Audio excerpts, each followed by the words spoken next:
जो सूत जी पुराणों के ज्ञाता हैं, सूता पौराणिका प्रोक्ता, पुराणों का बड़ा विशेष ज्ञान सूत जी को है। आप लोग जैसे भागवत ये महापुराण श्रवण कर रहे हो, भागवत के पूर्व जो वेदव्यास जी ने 17 पुराण और लिखे, आप उनमें से भी किसी पुराण को यदि सुनोगे, पढ़ोगे, तो वहां भी आपको सूत जी और शौनकादि ऋषि जरूर मिलेंगे, क्योंकि सारे पुराण शौनकादि ऋषियों ने सूत जी से ही सुने हैं। प्रेम से कहो श्री राधे राधे। सूत का अर्थ होता है बंधुओं, यदि मैं व्युत्पत्ति करूं, सुवती प्रेरयति भागवत धर्मे इति सूत। जो भागवत धर्म की ओर, जो वैष्णवता की ओर, जो परमात्मा की ओर जीव को प्रेरित करे, वो सूत है। तो ऐसे सूत जी नैमिषारण्य की भूमि में गोमती नदी के तट पर विराजमान है। अब वैसे ऋषियों की संख्या तो 88,000 है, लेकिन उनके जो अग्रणी हैं, उनके जो मुखिया हैं, वो हैं शौनक जी। कौन है? शौनक जी। तो इसीलिए इन सब ऋषियों को शौनकादि ऋषि कहा जाता है। सबकी जो संख्या है वो तो 88,000, पर शौनक जी इनमें प्रमुख हैं। गृत्समत ऋषि के प्रपौत्र हैं, बड़े ज्ञानी महात्मा हैं शौनक जी। तो इन्होंने सूत जी के चरणों में बड़े प्यारे प्रश्न किए हैं। पूछा है कि हे सूत जी, आप कोई साधारण महापुरुष नहीं हैं, आप महामति वाले, करोड़ों सूर्यों के समान ज्ञान का प्रकाश लुटाने वाले आप परम संत हैं। एक नहीं, कोटि सूर्य समप्रभ, ऐसा कहा। हालांकि आयु में सूत जी छोटे हैं, ऋषियों की आयु बहुत ज्यादा है, परंतु बंधुओं, संत समाज में आयु विशेष से जो बड़ा हो उसको बड़ा नहीं कहा जाता। विद्वत समाज में, संत समाज में बड़ा उसी को माना जाएगा जो ज्ञान वृद्ध हो, क्योंकि धन वृद्धा, बल वृद्धा, आयु वृद्धास्तथैव च ते सर्वे ज्ञान वृद्धश्च किंकरा इव किंकरा। तो सूत जी आयु में छोटे हैं, लेकिन ज्ञान से वृद्ध हैं, बड़े ज्ञानी हैं। तो कहा कि हे गुरुदेव, आपने हमें बहुत कथाएं सुनाई, बहुत प्रसंग आपने सुनाए, लेकिन अब हमारी इच्छा है कि आप हमें सार सुनाइए। क्या सुनाइए? सार। कथा सारम आख्या ही। अब हम सार सुनना चाहते हैं। वो सार कैसा होना चाहिए कि भक्ति ज्ञान विरागाप्तो विवेको वर्धते महान। महान विवेको वर्धते, जिसको सुनने के बाद हमारे हृदय में भक्ति ज्ञान वैराग्य की हमें प्राप्ति हो जाए, जीवन में विवेक का वर्धन हो, ऐसा कोई आप दिव्य उपदेश हमें करें। हे गुरुदेव, इस संसार में प्रायः जीवः असुरताम गतः, ज्यादातर देखने को मिल रहा है कि मानव के अंदर मानवता कम रह गई है, दानवता ज्यादा आ गई है। तो ऐसे मानव को फिर सही रास्ते पर कैसे लाया जाए? और ये हम आज देख रहे हैं समाज में, मानवता कम है, दानवता ज्यादा है। आपने देखा ना, अभी हमारे पड़ोसी देश में क्या हुआ, छोटे छोटे बच्चों को जो अभी बेचारे अच्छी तरह से दुनिया देख भी नहीं पाए थे, अभी ठीक से होश भी नहीं संभाला था जिन्होंने, उनके साथ ऐसा व्यवहार, बताओ ये मानवता थी, ये दानवता थी? जिन्होंने ये किया वो मानव नहीं हो सकते, वो दानव ही हैं। मानव तो वो है जो दूसरे का दर्द समझे। मानव वो है दूसरे को सुख देकर जिसको सुख की अनुभूति हो जाए। और आज समय ऐसा आ गया है कि दूसरे को कष्ट देकर लोगों को बड़ा आनंद आ जाता है, दूसरे को थोड़ी तकलीफ देकर लोग बड़े खुश हो जाते हैं। लेकिन वो दानव हो सकता है बंधु। हमारे संत, हमारे ग्रंथ हमको यही उपदेश कर रहे हैं कि संसार में ठीक है अपना सुख चाहो, कोई बुरी बात नहीं है, अपना सुख चाहना कोई बुरी बात नहीं है, ये बहुत नॉर्मल है, सबको सुख चाहिए। पर दूसरे का अहित करके सुख चाहना ये बहुत गलत है। दूसरे को नुकसान पहुंचा के सुखी होने का भाव मन में लाना ये बहुत गलत है।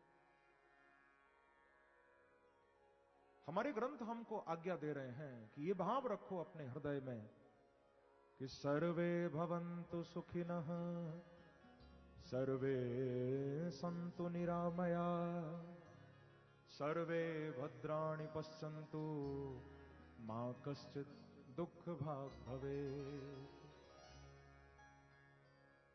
ऐसा भाव अपने अंदर रखो, भगवान को ये बोलो कि प्रभु किसी के जीवन में कष्ट ना आए, किसी के जीवन में तकलीफ ना आए, संसार में प्राणी मात्र सुखी हो जाए, ये भाव रखो।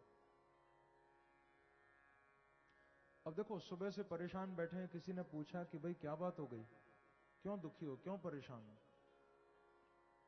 तो जवाब दिया कि अरे क्या बताएं, आज सुबह से बहुत टेंशन हो गई। बोले क्यों हो गई? बोले पड़ोसी नई गाड़ी ले आया है। अब पड़ोसी की गाड़ी ने जीना मुश्किल कर दिया। बोले हमारे पास तो बाइक रह गई, पड़ोसी गाड़ी ले आया, कार ले आया। यानी दूसरे की थोड़ी सी उन्नति हमारे लिए वो दुख का कारण बन गई। संसार में कोई यदि थोड़ा जीत जाता है, हम कभी हार जाते हैं तो परेशान हो जाते हैं। लेकिन ध्यान रखना बंधुओं, मैं ये बात कहा करता हूं, आप जीतकर खुशी मनाते हो तो हार कर दुगनी खुशी मनाया करो, क्योंकि जीतकर तुमने खुशी मनाई है पर हार कर तुमने किसी को खुशियां मनाने का मौका दे दिया है। कभी थोड़ा संसार में पराजित भी हो जाओ तुम तो परेशान नहीं होना, यह सोचना कि चलो आज तुम्हारी वजह से किसी ने खुशी मनाई है, तुमने किसी को एक मौका दिया, एक चांस दिया। प्रेम से कहिए श्री राधे, श्री राधे। शौनकाद ऋषि कह रहे हैं कि सूत जी आप कृपा करके हमको भगवत प्राप्ति का भी शाश्वत साधन बताइए। कृष्ण प्राप्ति कर्म शाश्वत साधनम तद्वदाधुना। बोले जिस साधन को करके, जिस रास्ते पर चल के हमें भगवान की शाश्वत प्राप्ति हो जाए, अधुना तत्साधनम वद। अब आप हमें वो साधन बताइए। अनेक प्रश्न किए, अंत में यही कहा कि चिंता मणिर्लोक सुखम, सुरद्रुः स्वर्ग संपदम, प्रयच्छति गुरुः प्रीतो वैकुंठम योगी दुर्लभम।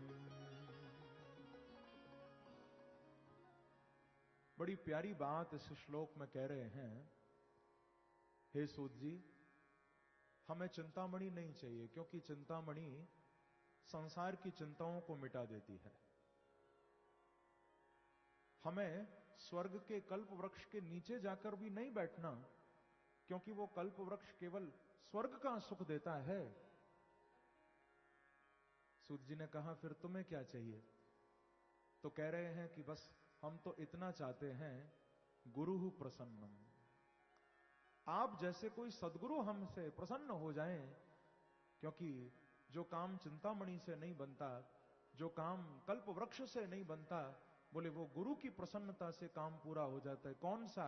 बोले वैकुंठ, जो योगियों के लिए भी दुर्लभ है, बोले वो गुरु की कृपा से प्राप्त हो जाता है। गुरु प्रसन्नम तो योगी दुर्लभम वैकुंठम प्रयच्छति।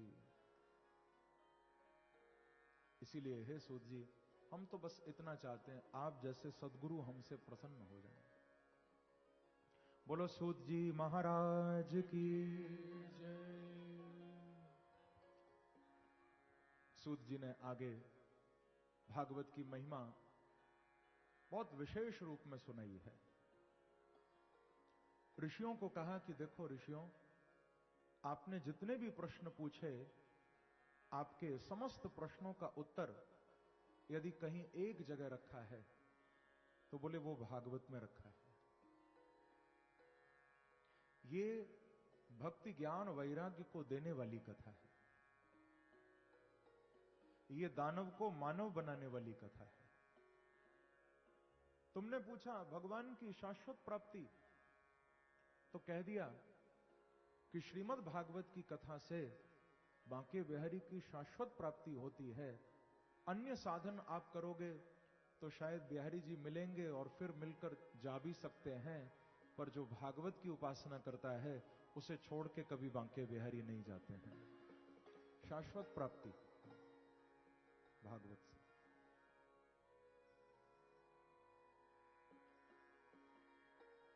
देव दुर्लभ है ग्रंथ, देवताओं को स्वर्ग में प्राप्त नहीं है भागवत। श्रीमद् भागवती वार्ता सुराणाम अपि दुर्लभा है, देवताओं के लिए भी दुर्लभ है। इसका मतलब है हम लोग देवताओं से भी ज्यादा भाग्यशाली हैं। हम लोग स्वर्ग के राजा इंद्र से भी ज्यादा भाग्यशाली हैं, क्योंकि इस समय हम भागवत कथा सुन रहे हैं और आकाश में देवता तड़प रहे हैं, सोच रहे हैं कि काश हम भी कोलकाता में होते तो आज भागवत की कथा में बैठे होते। देवता भी तड़प रहे होंगे। हम भाग्यशाली हैं जो कथा सुन रहे हैं। शास्त्रों में एक बड़ा प्यारा श्लोक मिला कि तद्दिनम दुर्दिनम मन्ये मेघाच्छन्नम न दुर्दिनम यद्दिनम कृष्ण पीयूष कथा पानादिवर्जितम। बड़ी प्यारी बात कही जा रही है। बोले आकाश में किसी दिन बादल आ जाए, आप सुबह उठो मॉर्निंग में और देखो कि आकाश में, आसमान में बादल ही बादल हैं, वर्षा भी हो रही है। तो कई बार लोग कहते हैं कि भाई आज तो घर से निकल नहीं सकते, बारिश इतनी है, बादल छाए हुए हैं, काम पर नहीं जा सकते। कई लोग कहते हैं ना आज का दिन तो बड़ा बुरा निकल गया, आज कोई काम नहीं कर पाए, सुबह से बारिश हो रही है, आज का दिन बेकार चला गया।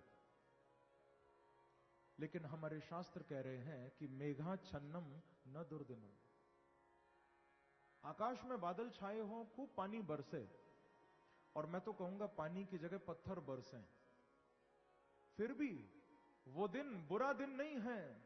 सबसे बुरा दिन कौन सा होगा? बोले जिस दिन बांके बिहारी की कथा उनका नाम कानों में नहीं पड़ेगा, उससे ज्यादा बुरा दिन कोई नहीं हो सकता। यद्दिनम कृष्ण पीयूष कथा पानादि वर्जितम तद्दिनम दुर्दिनम मन्ये। वो दिन शायद हमारे जीवन का बुरा दिन हो सकता है, दुर्दिन हो सकता है, लेकिन हम तो कितने भाग्यशाली हैं बंधुओं। ऐसा लगता है कोलकाता के भक्तों को बिहारी जी ने अच्छी तरह पकड़ लिया है, जो बार बार भागवत की कथा आप श्रवण कर रहे हो। आपको पकड़ लिया है मेरे प्रभु ने। सूत जी महाराज ने भागवत की महिमा के संबंध में बड़ा सुंदर एक प्रसंग सुनाया कि एकदा ही विशालाया चत्वार्षयो मलाः सत्संगार्थं समायता ददृशुस्तत्र नारदम्।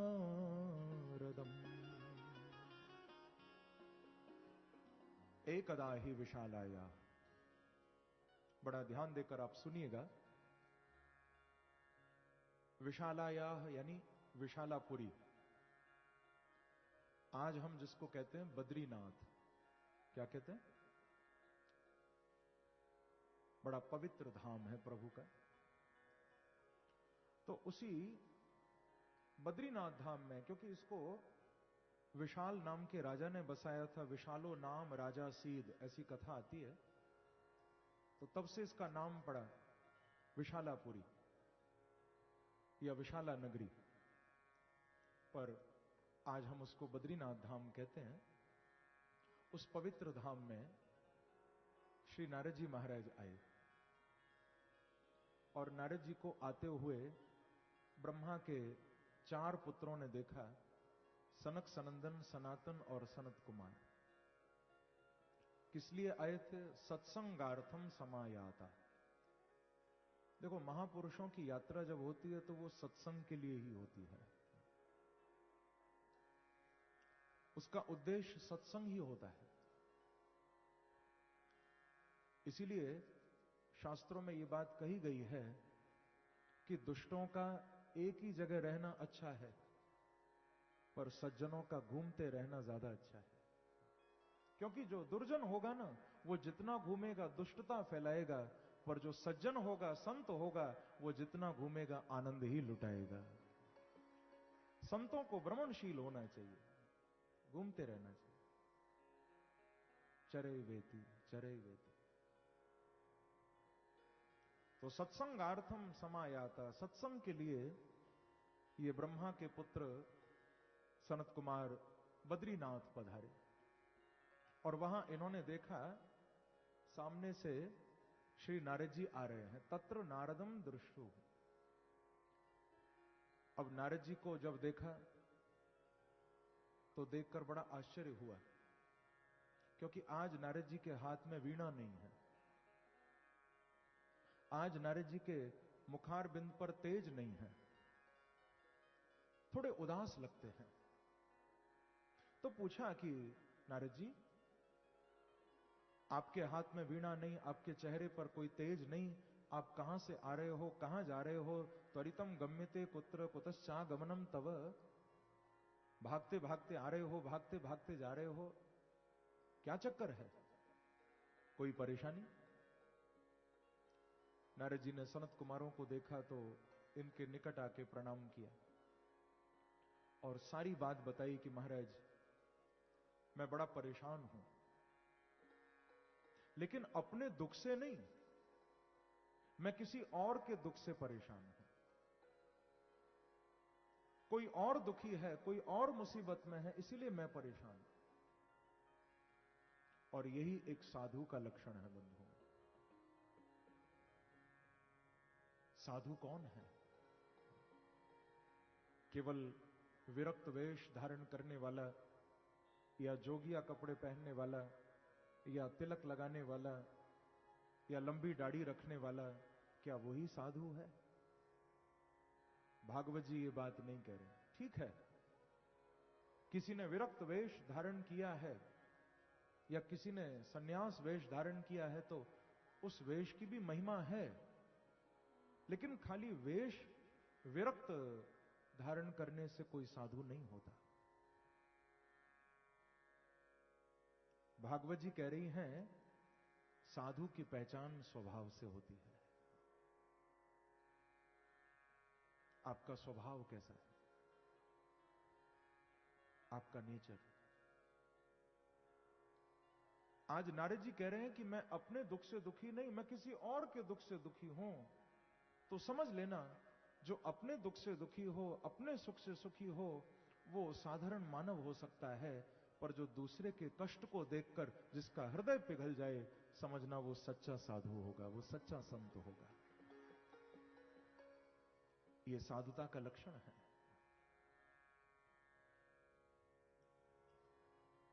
बोले आपको किसके लिए कष्ट हो रहा है नारद जी, थोड़ा हमें बताइए। तो कह रहे हैं कि अहम तो पृथ्वी यातो ज्ञात्वा सर्वोत्तमामिति पुष्करं च प्रयागं च काशीं गोदावरीं तथा।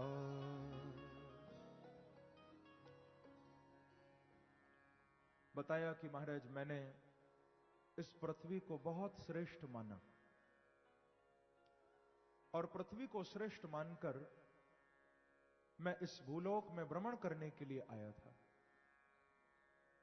मैं कहां कहां गया? पुष्करम च प्रयागम च काशीम गोदावरीम तथा। नारद जी कहते हैं इन सब तीर्थों में मैं गया। हरिक्षेत्रम, कुरुक्षेत्रम, श्रीरंगम, सेतु बंधनम, इन सारे पवित्र तीर्थों में मैं घूमा। लेकिन सनत कुमारों, मेरे मन को कहीं शांति नहीं मिली, क्योंकि मैंने देखा संसार में ऐसा लगता है मानो पेट भरने वाले लोग रह गए बस। उदरम भरनो जीवा वराका कूट भाषण। नारद जी कह रहे हैं कि मैंने देखा संसार में ऐसे लोग ज्यादा हैं जिनके मन में बस यही बात है कि कुछ भी करके पेट भरना चाहिए, बाकी किसी से मतलब नहीं। सत्यम नास्ति तपः शौचम दया दानम न विद्यते। मैंने देखा कि न लोगों में सत्य है, न तप है, न दया, न पवित्रता। ये सब बातें समाप्त होती जा रही हैं। ऐसा प्रतीत होता है मानो संसार में लोग न तो ठीक से जी पा रहे हैं, न ठीक से मर पा रहे हैं। क्योंकि ध्यान रखना बंधुओं, ठीक से वही मर पाएगा जो ठीक से जिया होगा। जो ठीक से जी नहीं पाया वो ठीक से मर भी नहीं पाएगा। मृत्यु कैसी होगी व्यक्ति का जीवन बता देता है। जीवन हमारा कैसा, ये उसी पर डिपेंड करती है हमारी मृत्यु कैसी होगी। गवाने से पहले कमाना सीख लो,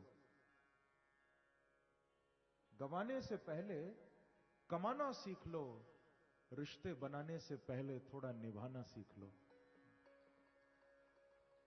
गवाने से पहले कमाना सीख लो, रिश्ते बनाने से पहले निभाना सीख लो, बोलने से पहले थोड़ा सुनना सीख लो, लिखने से पहले समझना सीख लो, रोने से पहले हंसना सीख लो, और मरने से पहले थोड़ा जीना सीख लो।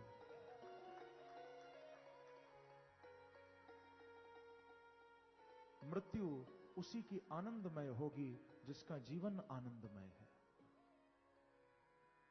प्रेम से कहिए श्री राधे राधे।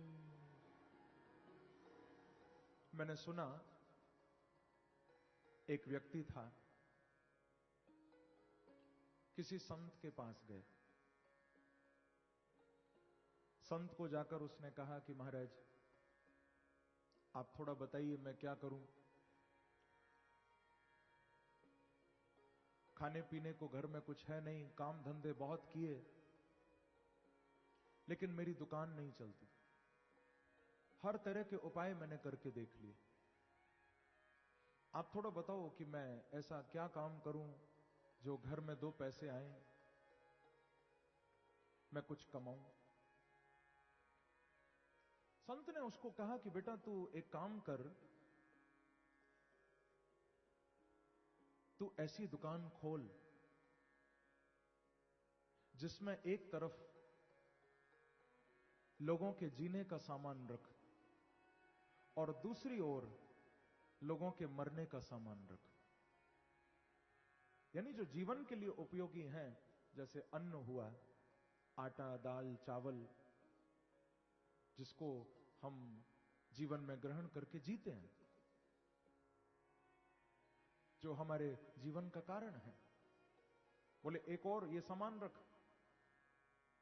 और दूसरी ओर मरने का सामान रख। इंसान मर जाता है तो उस समय जो चीजें चाहिए, जब अर्थी सजाई जाती है तो वहां भी बहुत कुछ चाहिए होता है। कपड़ा भी चाहिए, जिसको कफन बोलते हैं, संस्कृत में कहते हैं शवाच्छादन। बांस भी चाहिए होता है, लकड़ियां चाहिए होती हैं, उसकी भी बड़ी तैयारी होती है। संत ने कहा देख, संसार में लोग जीते भी हैं मरते भी हैं, तेरी दुकान खूब चलेगी, कोई जिए कोई मरे, तेरे पास आना ही पड़ेगा सबको। तो 2 सेक्शन बना, एक और जीने का सामान, एक और मरने का सामान, दुकान चलेगी। अब उस व्यक्ति ने ऐसा ही किया। 1 महीने बाद रोता हुआ आया, बोला कि महाराज जी मैं तो और चौपट हो गया, मैं तो और बर्बाद हो गया। संत ने कहा कि बेटा ऐसा तो हो ही नहीं सकता, मैंने तुझे कहा था जीने का सामान भी रखना, मरने का सामान भी रखना, फिर भी तेरी दुकान नहीं चली, ये कैसे हो गया? तो उस व्यक्ति ने कहा कि महाराज मैंने देख लिया कि संसार में इंसान न तो ठीक से जी पा रहा है, न ठीक से मर पा रहा है, तो जब इंसान ही नहीं जी पा रहा, न मर पा रहा, तो फिर मेरी दुकान कैसे चल पाएगी? प्रेम से कहो श्री राधे। हमारा जीवन भी अधूरा, हमारी मृत्यु भी अधूरी, और इसीलिए बार बार जीवन लेना पड़ रहा है, बार बार मरना पड़ रहा है। आदि शंकराचार्य जी ने कहा ना कि पुनरपि जनना पुनरपि मरणं पुनरपि जननी जठरे शयनं इह संसारे खलु दुस्तारे कृपया पारे पाहि मुरारे। संसार में बार बार जन्म, बार बार मृत्यु, इसका यही कारण है बंधुओं, क्योंकि हमारा जीवन भी अधूरा, हमारी मृत्यु भी अधूरी। नारद जी महाराज कहते हैं कि सनत कुमारों, संसार में हर जगह भटकने के बाद जब कहीं शांति नहीं मिली तो मैं वृंदावन आ गया। यामुनम तटमापन्नो यत्र लीला हरे रभूत। यमुना जी के किनारे जहां पर बांके बिहारी ने सुंदर लीलाएं की हैं, यमुना के तट पर मैं पहुंचा और मैंने वहां देखा कि एक सुंदर युवती यमुना किनारे बैठी है। उसकी गोदी में 2 पुरुष लेटे हुए हैं, उभय पार्श्व में दोनों ओर अनेक सखियां उसकी सेवा कर रही हैं। जब उस स्त्री को मैंने देखा तो मैंने उसका दर्शन करके वहां से आगे बढ़ना सही समझा, लेकिन उस स्त्री ने जब मुझे देखा तो आवाज लगा दी। नारद जी बोले मैं तो जा रहा था उसको देखकर, पर उसने जब मुझे देखा तो मुझे पुकारा है कि भो भो साधो क्षणम तिष्ठ मच्चिंतामपि नाशय दर्शनम तव लोकस्य सर्वथा गहरम परम। उस स्त्री ने आवाज लगाकर कहा, हे साधु, हे साधु, तिष्ठ तिष्ठ तिष्ठ, ठहर जाओ ठहर जाओ। मच्चिंताम अपि नाशय, मेरी चिंता को भी दूर करते जाओ। मैं निकट गया, मैंने पूछा कि हे देवी आप कौन हो? तो उन्होंने बताया कि मैं कोई साधारण युवती नहीं हूं। अहम भक्ति ऋतिक ख्याता इमौ में तनयौ मतौ ज्ञान वैराग्य नामानौ काल योगे न जर्जरो। अपना परिचय दिया कि मैं कोई साधारण स्त्री नहीं हूं नारद जी, अहम भक्ति ही, मैं भक्ति हूं। कौन हूं? भक्ति। मेरी गोदी में आप जिनको लेटा हुआ देख रहे हो, ये दोनों कोई साधारण पुरुष नहीं हैं, ये दोनों मेरे बच्चे हैं, मेरे पुत्र हैं। एक का नाम ज्ञान है, दूसरे का नाम वैराग्य है। महाराज आप देख रहे हो इतनी सारी स्त्रियां जो मेरी सेवा में लगी हुई हैं, ये सब भी कोई साधारण स्त्रियां नहीं हैं। इनमें से कोई गंगा है, कोई यमुना है, कोई सरस्वती है, जो भक्ति की सेवा में लगी हुई है। ध्यान देकर सुनिएगा। नारद जी ने पूछा कि आपको परेशानी क्या है? बोले देवर्षि, अभी भी आप नहीं समझ रहे परेशानी क्या है? थोड़ा गौर से देखिए। मैं मां हूं पर मैं जवान हूं, ये मेरे बच्चे हैं लेकिन ये बुढ़े हो गए हैं, ये परेशानी। घटते जरठा माता तरणो तनयाव इति। संसार में माता पिता वृद्ध होते हैं लेकिन संतान तो स्वस्थ होती है, जवान होते हैं। आप बताओ ना, बच्चे पहले बुढ़े होते हैं या मां बाप बुढ़े होते हैं? हाँ या ना कुछ तो बोलो, सिर ही हिला दो ताकि मुझे पता चल जाए कि सामने कोई मूर्ति नहीं बैठी। प्रेम से कहिए श्री राधे श्री राधे। भाई माता पिता वृद्ध होते हैं, संतान तो स्वस्थ होती है, लेकिन यहां उल्टा हो रहा है। भक्ति कहती है कि मैं मां होकर युवा हूं और मेरे बच्चे वो पुत्र होकर भी वृद्ध हो गए। क्या कारण है? नारद जी सबसे पहले तो आप इसका उत्तर मुझे दो कि ऐसा क्यों हुआ।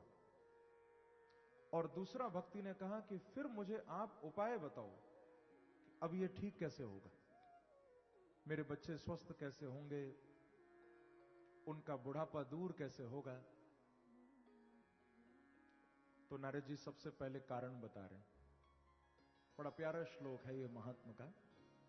नारद जी कहते हैं कि वृंदावनस्य संयोगात् पुनस्तुम तरुणी नवा धन्यम वृंदावनम तेन भक्तिर नृत्यति यत्र च। हे भक्ति महारानी, आप जो युवा हो गई हो, आपके जीवन में ये जो तरुणता आ गई है, इसका एकमात्र कारण है वृंदावनस्य संयोगात्। ये वृंदावन के संयोग से हुआ है, क्योंकि आप वृंदावन में बैठी हो और ये वृंदावन आपकी भूमि है, ये वृंदावन आपका घर है। आज भी बंधुओं, यदि कोई श्रद्धा से वृंदावन जाता है तो आप विश्वास मानना, वृंदावन जाने वाले के हृदय में बांके बिहारी की भक्ति, बांके बिहारी का प्रेम जागृत न हो, यह हो ही नहीं सकता है। यदि कोई वृंदावन की यात्रा करता है तो उसके हृदय में प्रेम जरूर जागृत होता है। और इस बात को वही समझ सकता है जिसने वृंदावन की यात्रा की होगी। वो प्रेम देने वाली भूमि है। बड़े बड़े वैरागी, बड़े बड़े ज्ञानी उस भूमि में पहुंचकर प्रेम के रंग में रंग जाते हैं, भक्ति में डूब जाते हैं।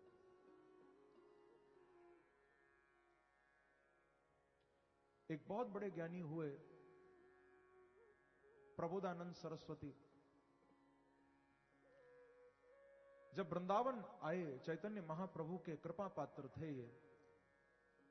जब प्रबोधानंद सरस्वती वृंदावन आए, ऐसा भक्ति का रंग इनके ऊपर चढ़ा कि वृंदावन को छोड़कर नहीं गए फिर कभी। आए तो केवल यात्रा करने थे कि उस भूमि में जाऊंगा, दर्शन करूंगा, थोड़ा भ्रमण करूंगा, फिर लौट आऊंगा। लेकिन वृंदावन पहुंचने के बाद फिर वृंदावन छोड़ नहीं पाए कभी। और इन्होंने वृंदावन की महिमा में ग्रंथ लिखा, वृंदावन महिमामृत। और उस ग्रंथ के 100 शतक लिखे प्रबोधानंद जी ने। 100 शतक यानी एक शतक में 100 श्लोक गाए वृंदावन की महिमा में। और ऐसे 100 शतक लिखे, यानी कितने श्लोक हो गए? 10,000 श्लोक वृंदावन की महिमा में प्रबोधानंद जी ने लिखे। और एक एक श्लोक ऐसा है कि कोई उसे पढ़ ले, सुन ले तो फिर वो कोलकाता में नहीं रह पाएगा। इतनी महिमा वृंदावन की गई। अब तो वो सारे शतक प्राप्त नहीं है, कुछ हमारे यहां रखे हैं लाइब्रेरी में। तो बहुत कमाल कमाल के उन्होंने वृंदावन की महिमा में श्लोक गाए। प्रबोधानंद जी कह रहे कि यत्र प्रविष्टो सकलोपि जंतु आनंद सच्चिद घनतामुपैति। कितना प्यारा भाव है उनका। आज हमने मंगलाचरण में यह श्लोक सुना था कि भगवान सच्चिदानंद हैं। कौन है? आज ही हमने श्लोक गाया था, सच्चिदानंद रूपाय विश्वोत्पत्त्यादि हेतवे। भगवान को सच्चिदानंद माना गया। लेकिन प्रबोधानंद जी अपने ग्रंथ में वृंदावन महिमामृत में कह रहे हैं कि भैया, यदि कोई वृंदावन की सीमा में प्रवेश करता है, चाहे वो मानव न हो, वो एक छोटी सी चेंटी क्यों न हो, यदि वृंदावन की सीमा में कोई जीव प्रवेश कर जाता है तो फिर वो मानव नहीं रहता, वो स्वयं सच्चिदानंद बन जाता है, चाहे वो कोई भी हो। यत्र प्रविष्टो सकलोपि जंतु आनंद सच्चिद घनताम उपैति। वृंदाटवी वास महम करिष्ये, ऐसे भाव लिखे कि वृंदावन को छोड़ के कहीं न जाना पड़े। पर आप तो जानते हो बंधुओं, एक वृंदावन तो वहां ब्रज में है, पर दूसरा वृंदावन कोलकाता में भी तो प्रकट हो गया है। ये भागवत का प्रांगण, ये भी तो साक्षात वृंदावन धाम है। ये साक्षात वृंदावन है। वृंदावन में एक बार जो प्रवेश करता है वो तो बिहारी जी का हो जाता है। एक बड़ा प्यारा भाव मैं गाया करता हूं वृंदावन की महिमा में, आप लोग भी गाइए और मेरे साथ मिलकर बांके बिहारी से यही प्रार्थना करिए। क्या गाओगे? प्रभु को कहो कि बिहारी ब्रज में घर मेरा बसा दोगे तो क्या होगा। हे बांके बिहारी, ऐसी कृपा हमारे ऊपर कर दो कि हमारा घर ब्रज में आप बसा दो। घर बसाने का मतलब ये नहीं कि हम वृंदावन में एक फ्लैट खरीद लें, हाँ, क्योंकि बहुत से लोग इसमें भी लगे रहते हैं कि महाराज वृंदावन में एक फ्लैट मिल जाए, एक जमीन हम खरीद लें, वो अलग बात है। पर ब्रज में घर बसाने का अर्थ है कि हे बांके बिहारी, ऐसी कृपा कर दो कि बस हम हमेशा जहां भी रहें, हम बांके बिहारी आपके चरणों को न भूलें और हम कभी वृंदावन को न भूलें। ऐसी कृपा हमारे ऊपर कर दो। बिहारी ब्रज में घर मेरा बसा दोगे तो क्या होगा बिहारी। ब्रज में घर मेरा बसा दोगे तो क्या होगा बिहारी। ब्रज में घर मेरा बसा दोगे तो क्या होगा बिहारी। ब्रज में घर मेरा बसा दोगे तो क्या होगा बिहारी। ब्रज में घर मेरा बसा दोगे तो क्या होगा बिहारी। ब्रज में घर मेरा बसा दोगे तो क्या होगा। बसा दोगे तो क्या होगा। बसा दोगे तो क्या। हे मेरे प्यारे, कृपा करके जो वृंदावन, कृपा करके जो वृंदावन बुला लोगे तो क्या होगा। कृपा करके जो वृंदावन बुला लोगे तो क्या होगा। ओ बिहारी ब्रज में घर मेरा बसा दोगे तो क्या होगा बिहारी। ब्रज में घर मेरा बसा दोगे तो क्या होगा। हाँ बिहारी ब्रज में घर मेरा बसा दोगे तो क्या होगा। सब गाओ। ब्रज में घर मेरा बसा दोगे तो क्या प्यारे। कभी तुम सामने आते, कभी फिर दूर हो जाते। कभी तुम सामने आते, कभी फिर दूर हो जाते। कभी तुम सामने आते, कभी फिर दूर हो जाते। कभी तुम सामने आते, कभी फिर दूर हो जाते। कभी तुम सामने आते, कभी फिर दूर हो जाते। कभी तुम सामने आते, कभी फिर दूर हो जाते। प्यारे कभी फिर दूर हो जाते, कभी फिर दूर हो जाते। हाँ कभी फिर दूर हो जाते, कभी फिर दूर हो जाते। हे प्यारे, कभी आप सामने आते हो, दर्शन देते हो बांके बिहारी, कभी दूर हो जाते हो। क्या ऐसा नहीं हो सकता कभी?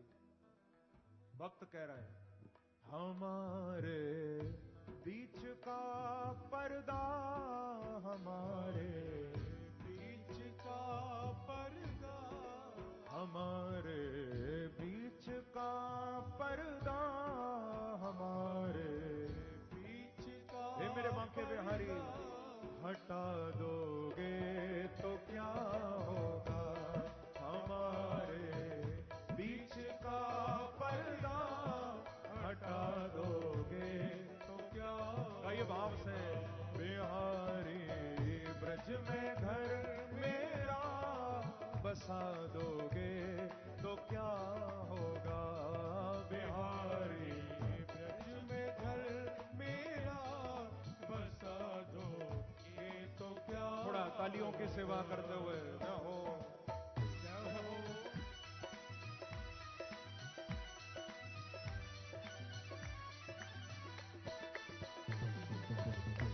वृंदावन बिहारी लाल की हो।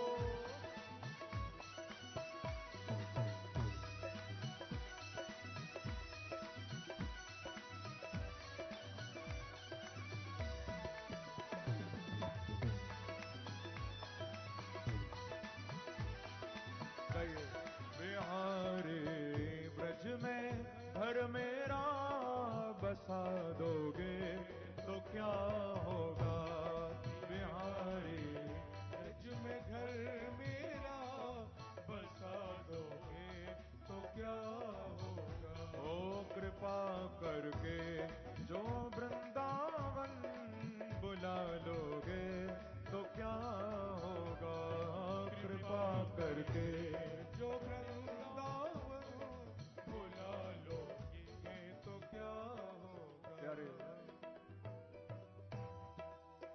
वो दिन कब जीवन में आएगा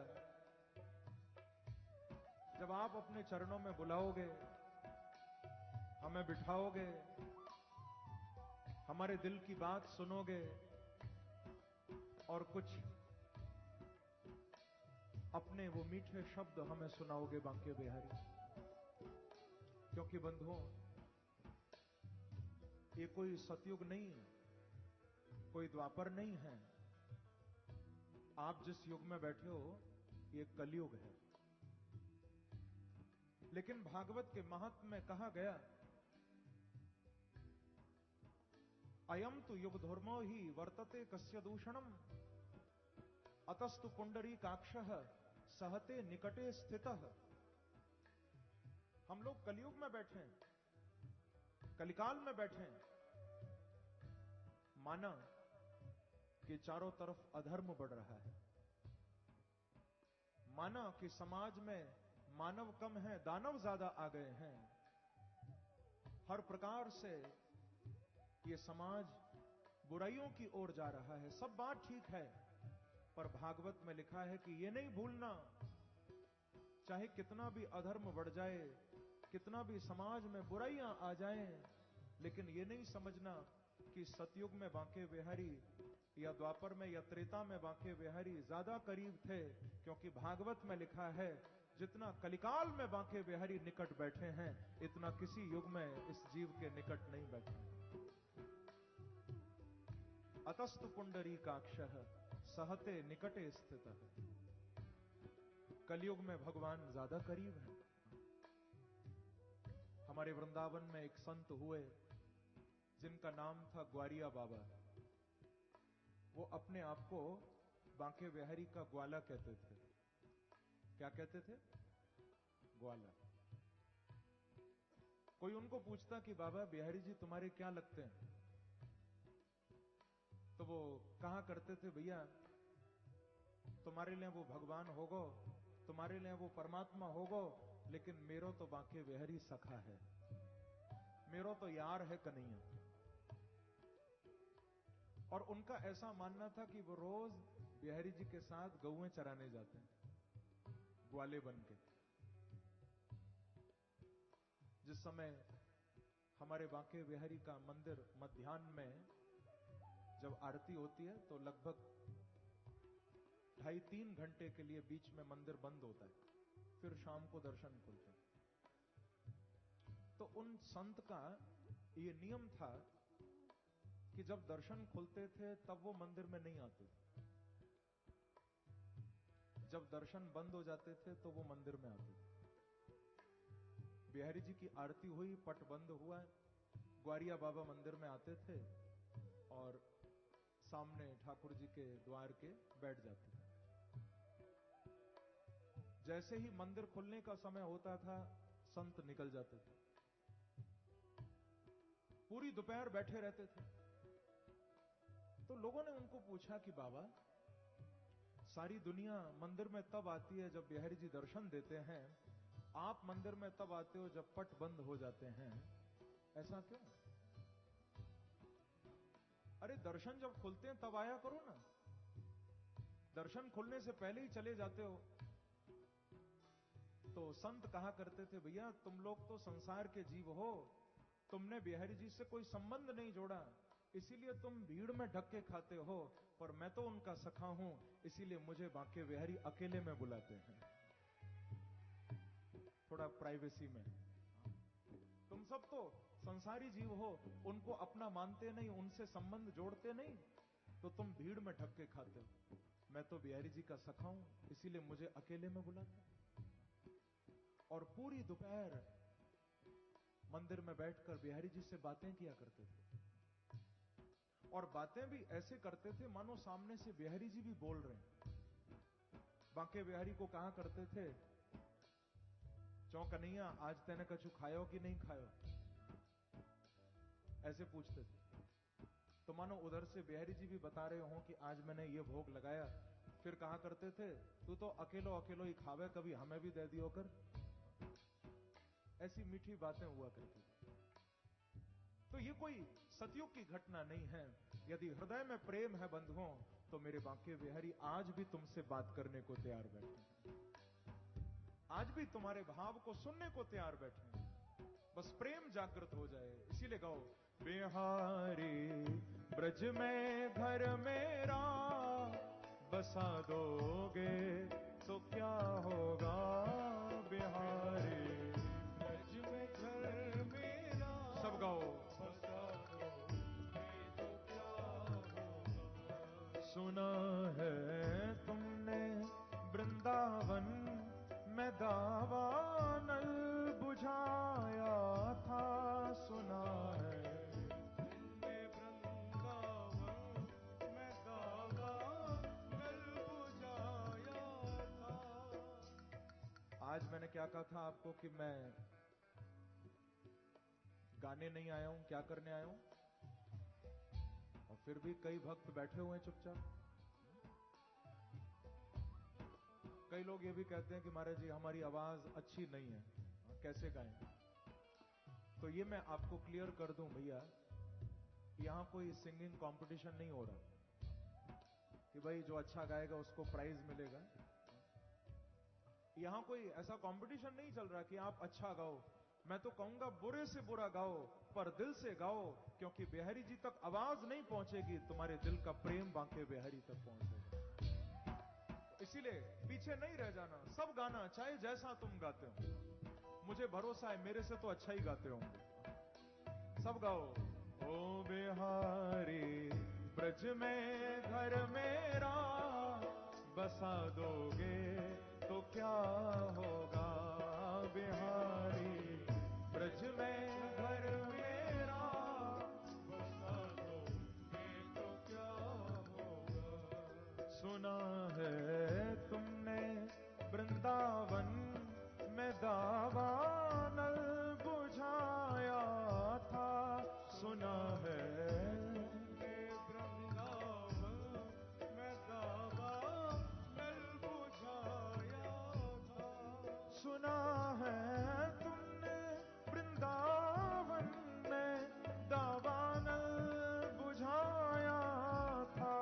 सुना है तुमने वृंदावन में दावानल बुझाया था। दावानल बुझाया था, ओ दावानल बुझाया था। हाँ दावानल बुझाया था, दावानल बुझाया था। मेरी विरहा की अग्नि को, मेरी विरहा की अग्नि को, मेरी विरहा की अग्नि को, मेरी विरहा की। हे मेरे प्यारे, बुझा दोगे तो क्या होगा। मेरी विरहा की अग्नि को बुझा दोगे तो क्या कई भाव से, ओ बिहारी ब्रज में घर मेरा बसा दोगे तो क्या होगा। बिहारी में घर मेरा बसा दोगे तो क्या हे बांके बिहारी, कृपा करके जो वृंदावन, कृपा करके जो वृंदावन, कृपा करके जो वृंदावन, कृपा करके जो वृंदावन कई भाव से बुला लोगे तो क्या होगा। कृपा करके जो वृंदावन बुला लोगे तो क्या दोनों हाथ से ताली की सेवा करते हुए हरि बोल।